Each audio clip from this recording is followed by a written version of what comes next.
right, welcome back, everybody, to another show of Flyweight Connections. Like always, my name is Chris. I'm here with my buddy Joe. Sharp couldn't do this one today, but we got you, buddy. We're gonna get you on the next one, Joe.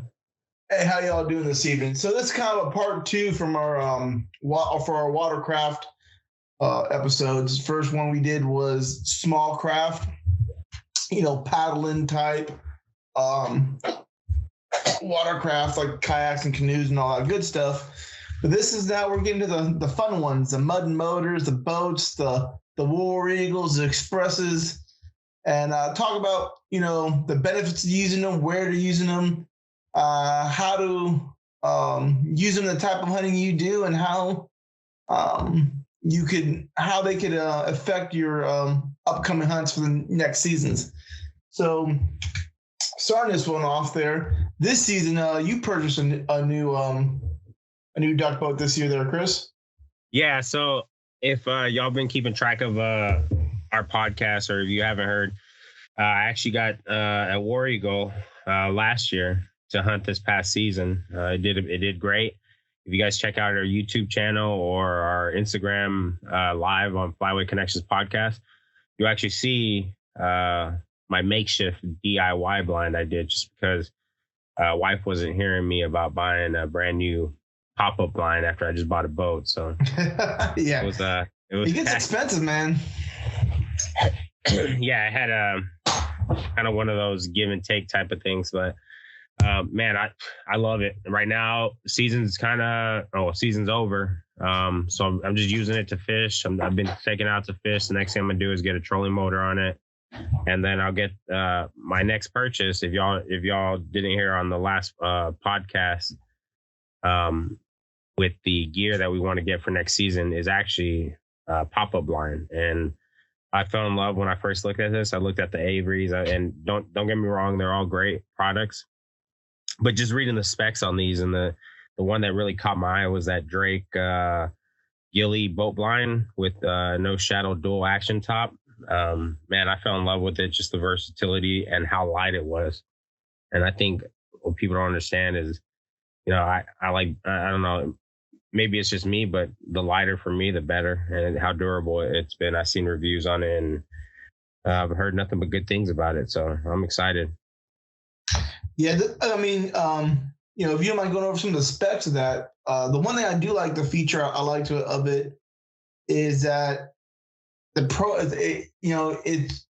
could use in multiple environments with a profile change. You can sit higher, you can sit lower. Did that vary in your reason in wanting that one? And I think it really did. So I know this coming up season, last season we did a couple hunts. We didn't hunt as much as we did the year prior, just because I live here in Texas. But the vegetation is different, man. Everywhere you go, The vegetation is going to be different. Louisiana is going to be different from up here in North Texas.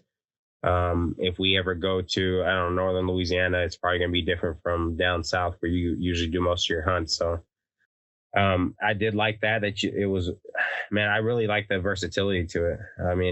It's a strong, durable aluminum frame. I like that you can adjust the height. So sit down and shoot, or pop up out and shoot, stand up and shoot. The versatility on how to pop out of the blind. And if y'all haven't checked it out, they actually have a YouTube review on it. Drake has one, and it's on their Gilly boat blind with no shadow dual action. I think it's the model is Delta Hotel Golf, so DHG 4000. At least from my understanding, yeah, that's the model. But so I know. Give us a bit of specs about the boat you have and you bought this year. So what I got this year was the War Eagle, and bear with me. It's the 18-foot, and I don't want to lie to y'all because my brain's been fried. These past couple of days have been kind of crazy for me. But let me pull it up right quick. Where's it at? There we go. Here it is. It's the 648 LDV. It is a 16 foot, 16 foot and 3 inches, 48 inches in width, I mean, the boat's amazing, man. You saw it when I took it Yeah, down I've seen there. it. Yeah. Yeah, we were supposed to take Yeah. it. It's all around. You can do anything on that boat. Fishing, hunting. You can. I mean, it's a flat V bottom. I think it has a. It says right here it has an 8-degree V hull. I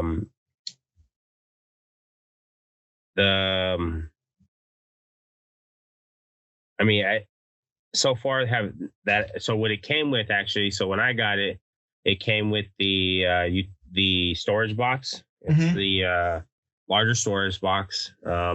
It also came with the transition mount for a trolling motor. I haven't got a trolling motor, but it has a mount already installed in it. So it comes with the front LED lights, and they're bright. They're really, really bright. But I mean, I've taken it so far. I've taken it here in low waters in North Texas. I've taken it in deep waters. I've taken it a little bit through timbers in parts of North Texas. It's perfect for it because it's not too big and it's not too small. So what kind of motor are you running on it? So a lot of duck hunters gonna kind of make fun of me, but it was kind of a last minute thing. When I did get it, I didn't get it with a motor. It was obviously during the pandemic, so it was a little rough for everybody. So I didn't understand it for you, bud. Yeah, but I got a Mercury. It's a 25 horsepower Mercury outer boat surface drive motor. Now, obviously, it's not the same mud motor surface drive that we all see on these cool duck shows and stuff like that. But that's my next purchase. Is hopefully I can kind of, persuade my wife in an early birthday present with birthday, Valentine's, yeah, Christmas, for the next couple of years. Yeah, the one, the Mud Buddy, that's the one that we had talked about. Remember? I don't know. Yes, we had talked about it, and that's the one so far I've really enjoyed, especially for the price it comes, the price that it's going for. It's not bad. I saw some other one. I think what's the other brand? Prodigy or something like that makes it. Prodigy. Yeah. Gator tail. I looked up some gator tails. Gator tails are nice. Yeah, you can't go wrong with a gator tail. Yeah, but I really like these the Mud Buddies. I think that's gonna be my next one. The one I've actually looked at was the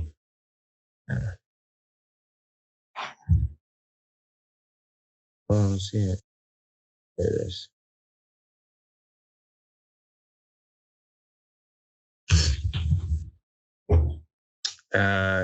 It's the Sport V37 EFI. Now it does run about $8,000, but if I can go up a little more, kind of convince my wife. I lied. Correction. It's the HDR 25 EFI. That's the one I'm looking at. That one's $8,000. Yeah, about $8,000. Yeah. So you getting this boat? I up here in Louisiana. Actually, kind of where I hunt in the south end. I don't personally hunt on big duck boats, but when I go up north and hunt up north and a little bit northern Louisiana, I'll use we'll hunt out of boats or use boats more on some of those bigger lakes and bayou systems. How did you utilize your boat this season? Was it more of hunting out of it? Was it more of getting to a point, using it to get a point A to point B, and then hunting in the shallows? What versatility, what added to your hunting experience did the gasoline motor boat do for you this season? The first thing I'm going to say, regardless whether I did it to get to point A to point B or hunt at it, because I did hunt out of it, it was the speed of getting there. I know we did a lot of kayak hunting. Yeah. And it wasn't, it's not like it took us forever to do it on a kayak. You can definitely. It felt like it sometimes. Yeah, it did sometimes. The fact that I can just get to point A to point B. And faster time. I enjoyed that. I even thought about, and I think we talked a long time ago, or last year. I said a long time ago. Last year, I thought about getting a kayak and just kind of strapping it to the boat so I can get to point A to point B. And we all know that kayaks can get into a lot deeper places that some boats more can't. shallower places. Yeah, more shallower places, and that was kind of the thought for me. Now, as far as hunting, I would say beginning of the season, I used it a lot at a hunt at a boat. And with the pop-up blind that I kind of DIY'd myself, it worked. Yeah. The only thing that kind of sucked about it is if you were by yourself, it wasn't one person friendly. Yeah. I think that's why I don't want to say I kind of put it to the side because I still hunted at it later in the season, but I found places that were really high grass, high vegetation where I was hunting out of. So I would get to there and shove the boat in that high vegetation, and poof, I could stand up and jump out and put the boat in there, and it was gone. So yeah. So you didn't use it to get it like to any type of timber holes or nothing this season. So I did, but not as much as I did where I did the hunts in the higher vegetation. The reason being, is because the motor I did have wasn't really made to get right into those little backwaters. And there's parts where it kind of goes up and it gets basically this much of water, and then it drops, and there, Now, for the viewers, he said this much. It's probably about 3 inches of water. Yeah, 3 inches of water. Sorry. But yeah, man, I think that was probably my biggest thing, and was the motor. Yeah. But it was kind of the last minute thing for me. It did what it needed to do, but there was times where some of the places that I hunted at that the water was low and it was rough to get in there. So even with the boat, you were still hunting backwaters, shin deep to knee deep water. Yeah. Did you take it? I mean, did you want to take it out into any like big, deep open water, or was just not any of those areas for you to hunt up there in North Texas? So I'm not gonna lie, the open, like let's say divers, intimidating for me. I didn't really know the area. And this is for the listeners. Just something not to do is, when you get out there, to a new area, get your scouting done, and it doesn't always have to be going out and looking out at where the ducks are. Sometimes it's looking at Google Maps. Sometimes it's talking to people on Facebook, or trying to figure out what works for you. Now, granted, you still have to do some legwork and get out there, and I think I didn't do that last year. I've been doing that a lot this year. Going out fishing. I think I'm gonna do that a lot more this year. See where my locals are at, see where they like to be at. And then go from there. I think I am gonna focus. I'm gonna get some diver decoys, and I'm gonna try to focus on getting some more divers out there. So probably hit up lakes up here like Ray Roberts, Eagle Mountain, and if you live in the North Texas area, you kind of know. So that's where I'm looking at. So hopefully I can make a little success with some divers. But I still like my puddles, so I'm still gonna hit up the spots I know that they're at. So yeah. So what accessories?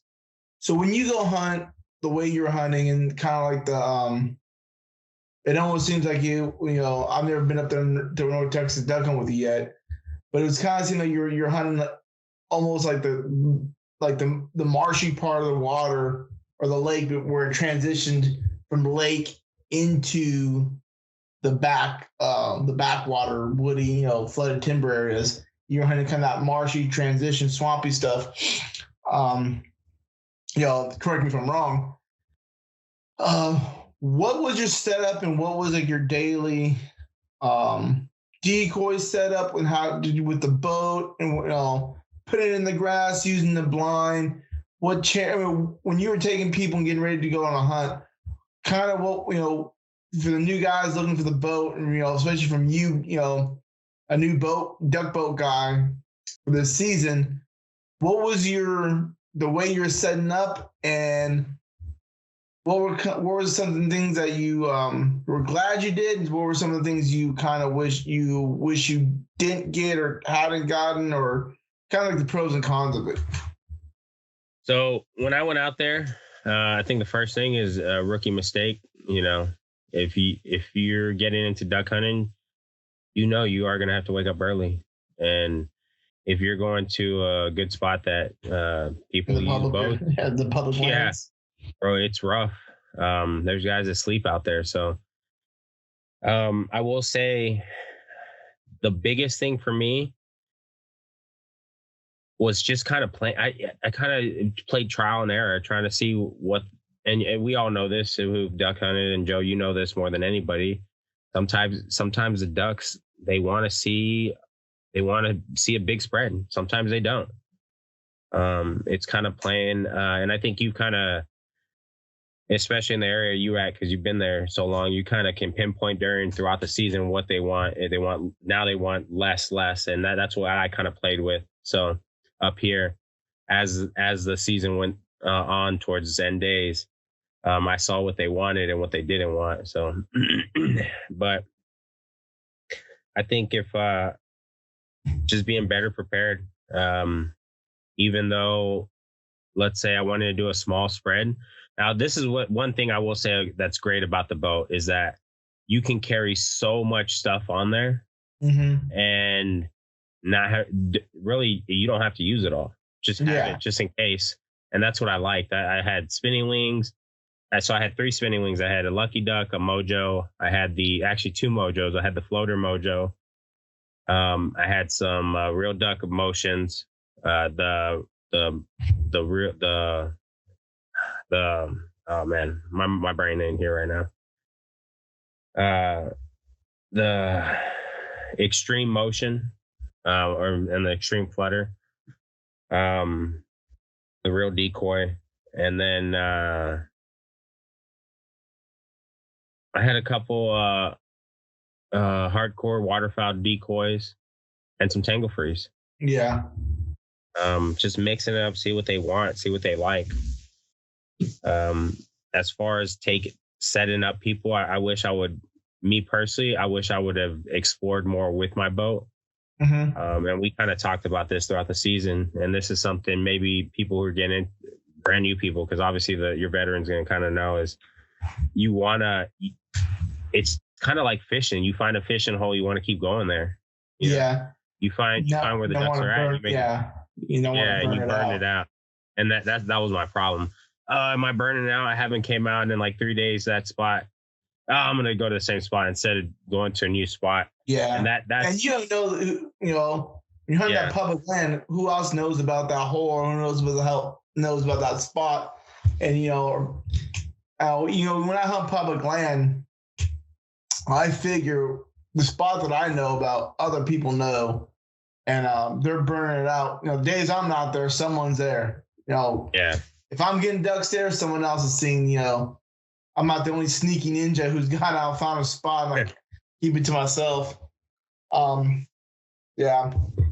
Now, so comparing. Go ahead. So I guess going back to your question, so you said pros and cons. So I guess the big con would be that even though people think that you have more abilities with a boat, you're really not as versed, because it wasn't.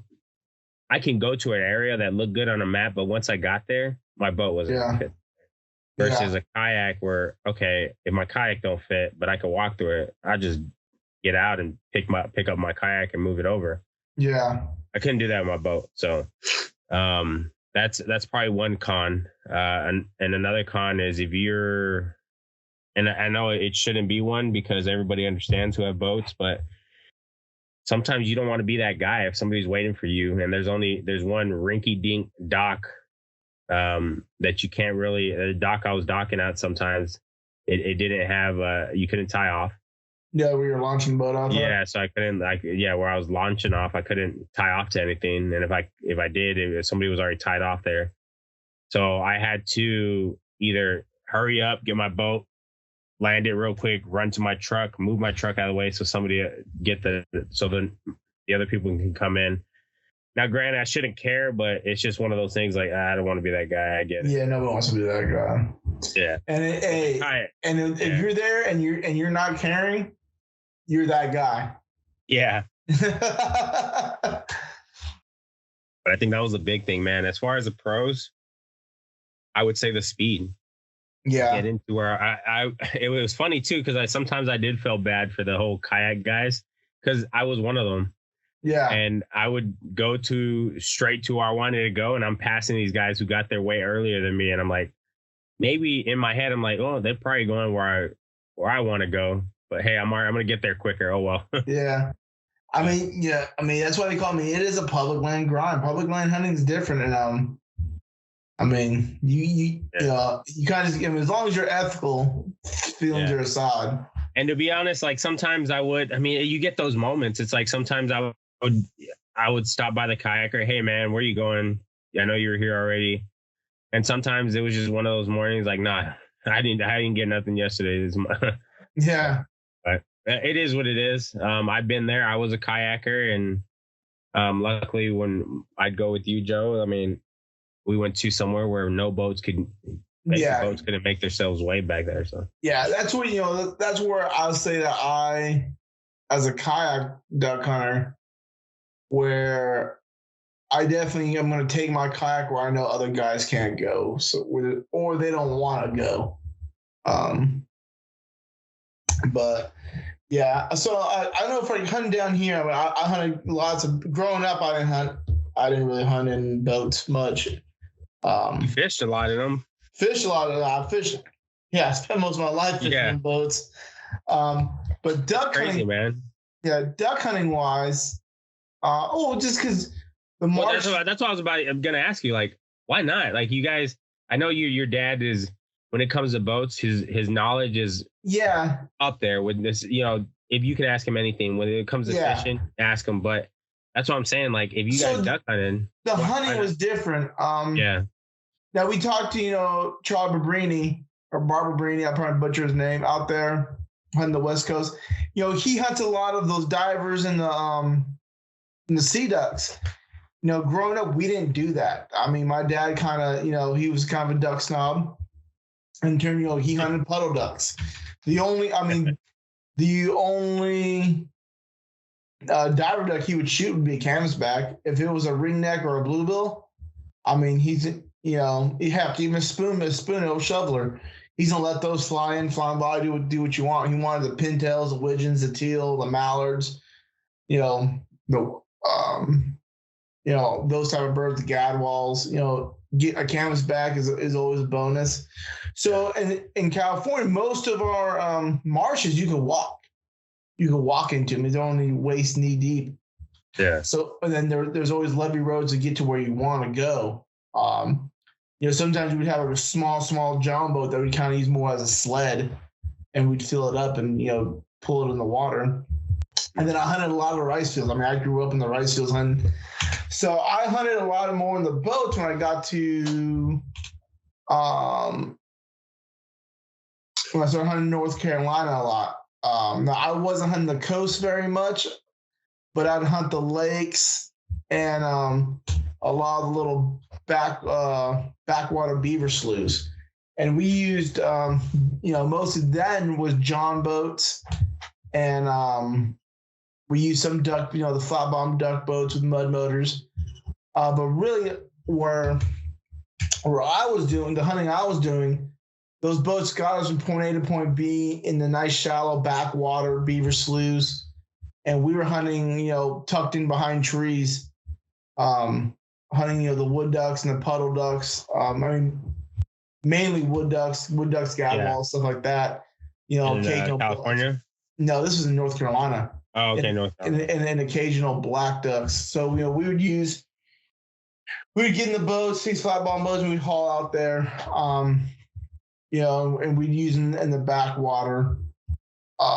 So even for us, they were more a transportation hauler. They weren't a apparatus that we hunted out of. really. And then moving down here to Louisiana, hunting all over here. Here it's kind of like Arkansas, where if you're hunting in the bayou meadows, the Cache River systems, a boat's more of a necessity. I know guys who kayaked up there, but it's rough. And even for them, they use it more of a transportation type, not than more to hunt out of necessarily. But when I got here to Louisiana, hunting up more in the northern central Louisiana part, we would use I use a lot of boats. I have a good buddy of mine, Des Hotels. He's from the Ville Platte, Mamou area of Louisiana, and he had a duck club that he belongs to, and that he still belongs to, called Miller's Lake Duck Club. It's a privatized lake. And the way they would hunt with the boats there, it's a 100% a necessity to hunt with a boat. You can't, if you're not, there's just no way. You're not walking in this lake. And then if you try kayaking, you're gonna die.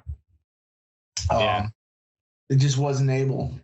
So the way we would hunt out of the boats is we'd hunt out of these big blinds in open water that the boat would drive into. Each blind had a little boathouse. And we would drive into the back boathouse, tie off, and kind of crawl into the blind and hunt out of the blind like that. The boat was kind of behind us, and then when you shoot your birds, you hop into your blind and go out and get the birds out of the decoys. Most of the time, nobody used dogs in that club. I've never seen anyone use a dog, mainly because Miller's Lake has gators. A lot of gator, big old swamp dragon gators. You can hunt a lot of puddle ducks back there, depending on what blinds you're in, or if you're more in the buckbrush, or you could hunt the diver ducks. There was always a good plethora of diver ducks, of bluebills, and the down here we call the bluebills. Some of you guys up north call them scaup. Down here we call them dobres, which is French for graybacks. And then you have your blackjacks, your ringnecks, stuff like that. And you put your big diver spread, and these blinds would kind of look like little islands in the middle of the lake. And you put a big spread, almost like encircling the island, looking like a bunch of ducks, kind of rafting up out there around the island to either rest or feed a little bit. And that worked. But then when I started hunting Catahoula more, which is if you're from the Mississippi Flyway or ever hunted in Louisiana, everybody knows about the mystique of hunting the Catahoula Lake.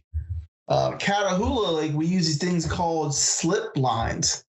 Uh-huh. And it's almost like a blind that you drive your boat into. It's like a big A-frame for a boat, but you drive your boat into and you tie off, and you still hunt out of the blind. You hunt out of the boat. And we did that.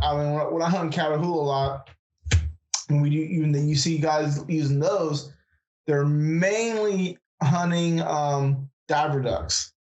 Catahoula has tummy. I'll tell you what. Anyone that wants to kill a trophy canvasback, come out here to Catahoula. I've seen it's crazy. thousands and thousands of canvasbacks. You shoot. You have your ring. We shoot ringnecks and we shoot some bluebills, and you shoot puddle ducks. We shot mallards and pintails and gadwall and wood ducks out there, but mainly I take guys out there for their chance to get a canvasback. We even talked to Brandon Dubrop from Slab Hunters. That's what he guides for. He is a canvasback. He gets what he guides. He gets you your trophy on the wall canvasback.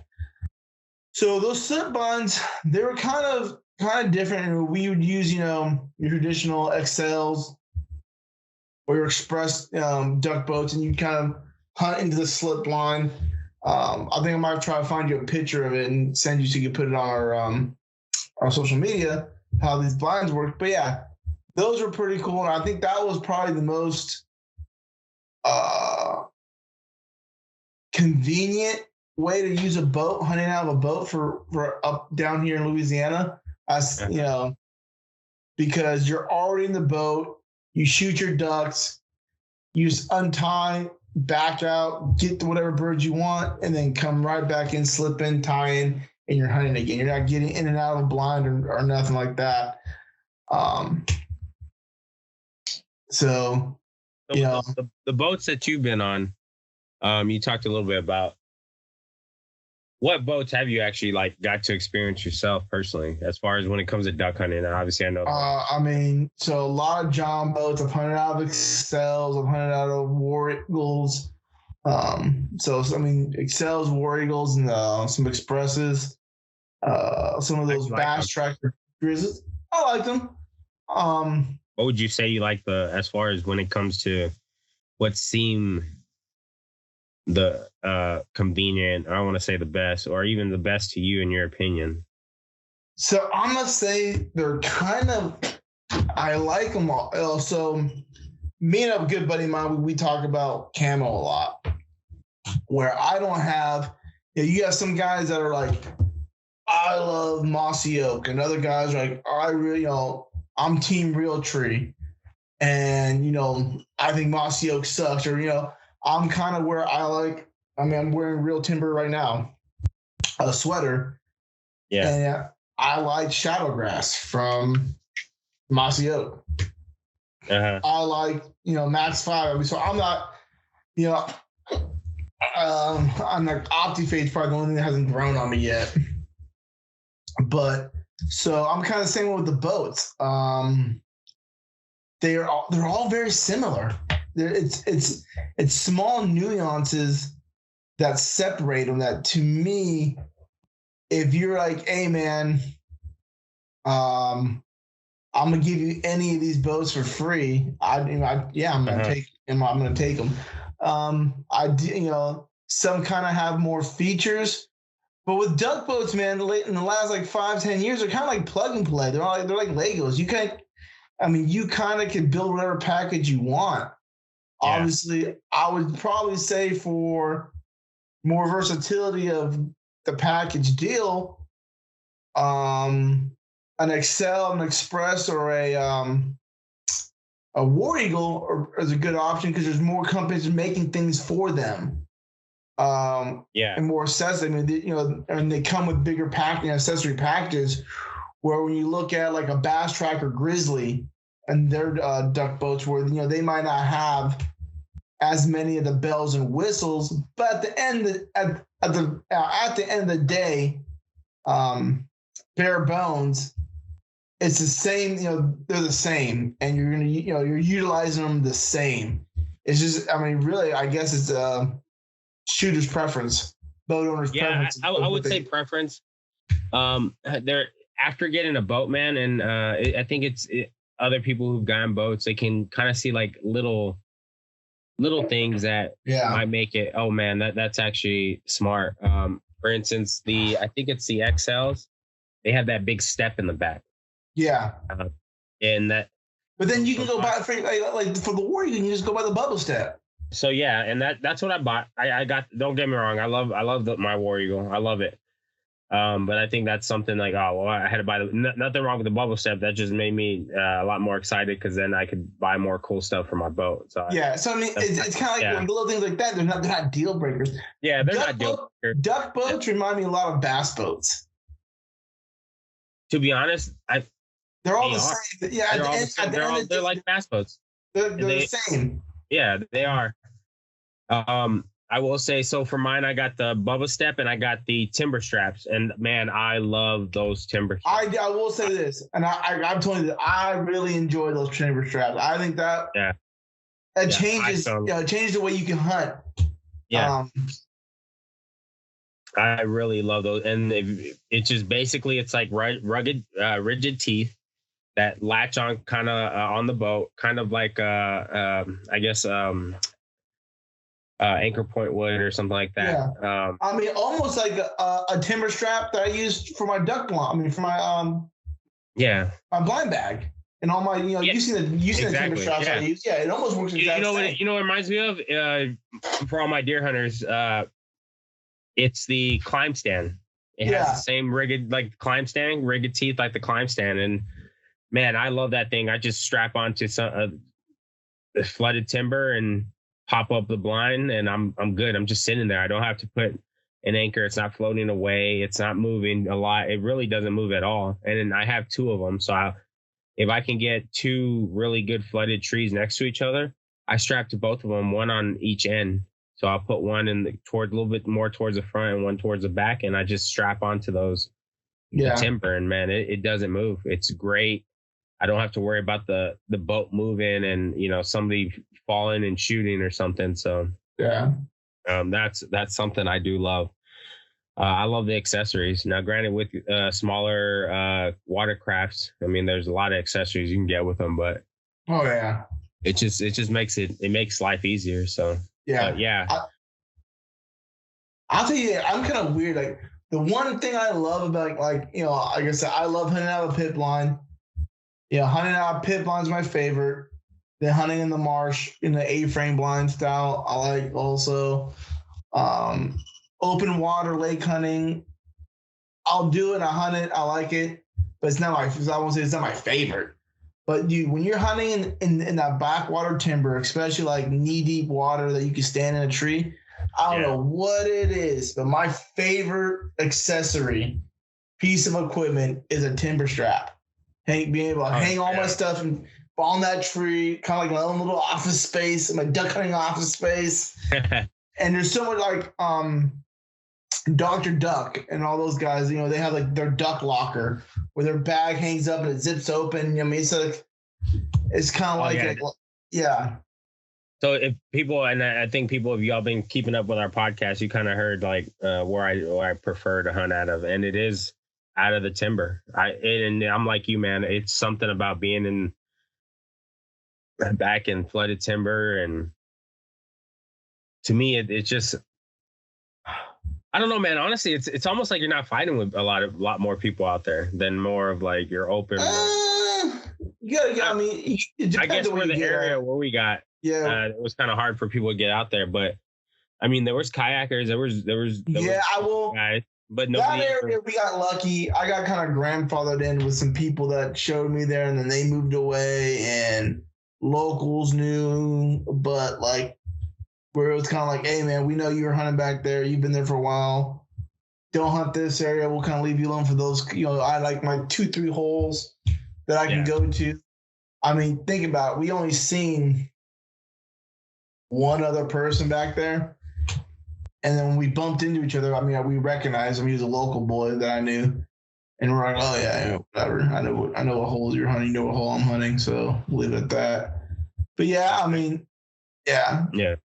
I would say that's one of the things I do enjoy, and that's one of the reasons I got that size boat, because it's not too big, it's not too small. And what people don't understand, like I get, you can get the big boats, the big duck boats, but you're kind of limited to open waters.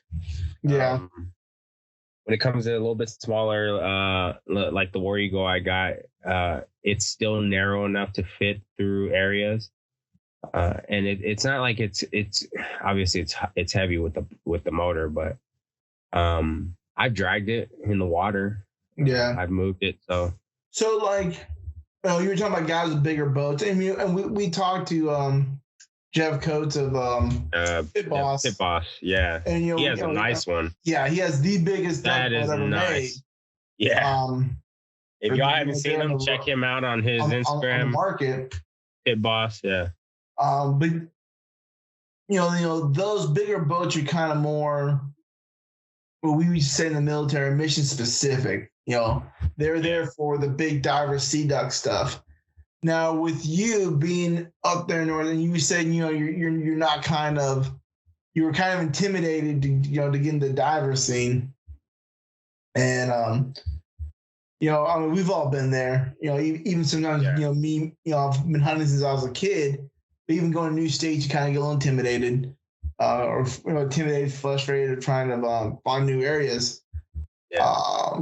Is that trying to get a diver spread and get in the diver hunt something you're looking to next year? Because I mean, we all talk about the decline in the mallards and decline in the puddle ducks, and they're getting pushed west, they're getting short stumped here, and even down here in Louisiana, we're seeing more. Louisiana, we're more of a diver state now. I'm people say what they want. I'm shooting down here in southern Louisiana more of the I'm shooting. If you want a ring-neck beat down, come down here and I'll show you. We're running more of the ringnecks and stuff like that. And we have some puddle ducks, the gadwalls and stuff. And, every now and then we'll scrape a mallard up. But too many ringnecks, bluebills, gadwall, and blue-winged teal. Are you trying or thinking or maybe wanting to get more into that open water diver scene? Yeah, absolutely. So, man, I've been doing a lot of my research with divers, talking to people about the divers. If people don't know, you were there, man. My first duck I've ever shot was a bluebill, was a diver. I mean, and I know it was kind of like, is it gonna be fishy because what they're you kind of get with what they eat, but it's just, we've talked to Jason from Edible Outdoors. It's just how you cook it, and man, it was good. I enjoyed it. I loved it. So I think I'm gonna next year. I am gonna focus a lot more on some divers. Work on my spread, kind of work on ones that work for me. I know there's different ways to lay out when it comes to divers. More of the diver guys that listen to us, they're gonna understand. They kind of understand a little bit more of the game. Set up a runway as far as decoy. Are you thinking about doing the long lining? So I'm thinking about doing that. I'm thinking about switching it up, maybe making pockets, but bro, I don't know. So when I've gone to bigger lakes, I've seen, I've kind of done this and I kind of adopted it from you, but I want to do what the ducks are doing.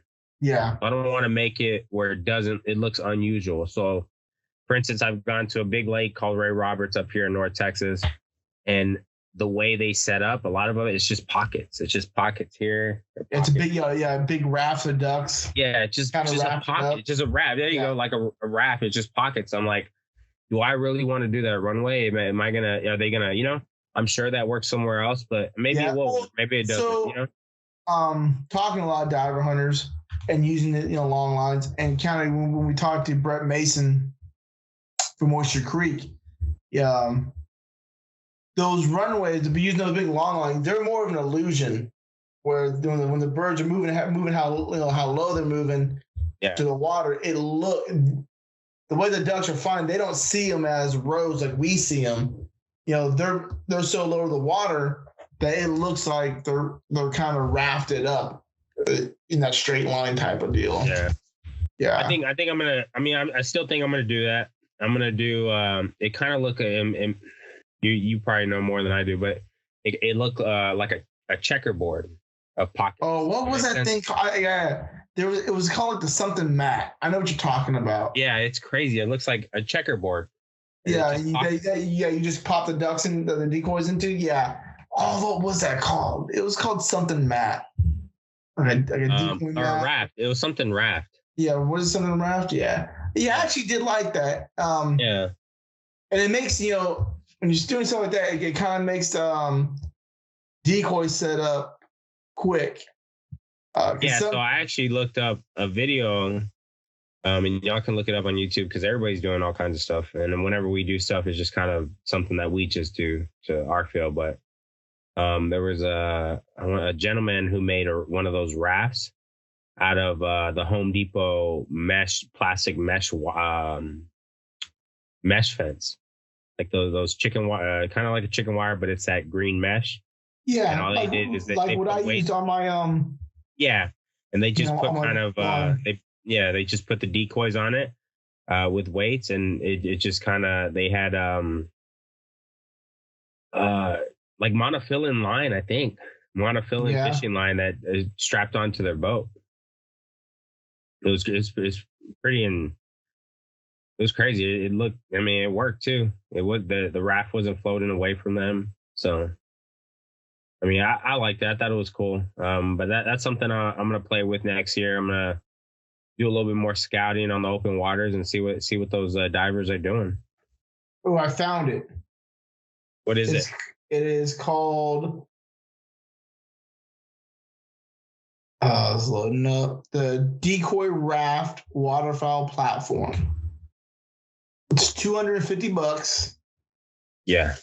And the website is Southern Flyway Outfitters. So guys can go look that up. Yeah, but it's called the Decoy Raft Waterfowl Platform. And it definitely is, man, I like it. It's unique and it's simple. And it's fast setting up. I mean, because sometimes, man, especially, I'll hunt by myself, but I really, I'd rather hunt with other people. I like waterfowl hunting and duck hunting, goose hunting, because I like the team aspect of it. Sometimes hunting by myself is peaceful, but I like hunting with people because people help me put decoys out. Yeah, it does make life easier. Yeah, it makes life a lot easier when I can have more guys in small kayaks and we're taking, I can spread the decoys out. And hey, man, you're over here, you're putting the goose spread out, you're putting out all our movers and shakers and battery operated decoys. I'm putting out, a bigger spread, and hey, you put out the jerk cord, because I usually I have a big jerk cord set up, and so hunting with other people does make life easier. You can divvy out work, usually make quick work of it. But yeah, it really does, man. I mean, and I think that's why I kind of push more towards waterfowling more than my usual big game hunting.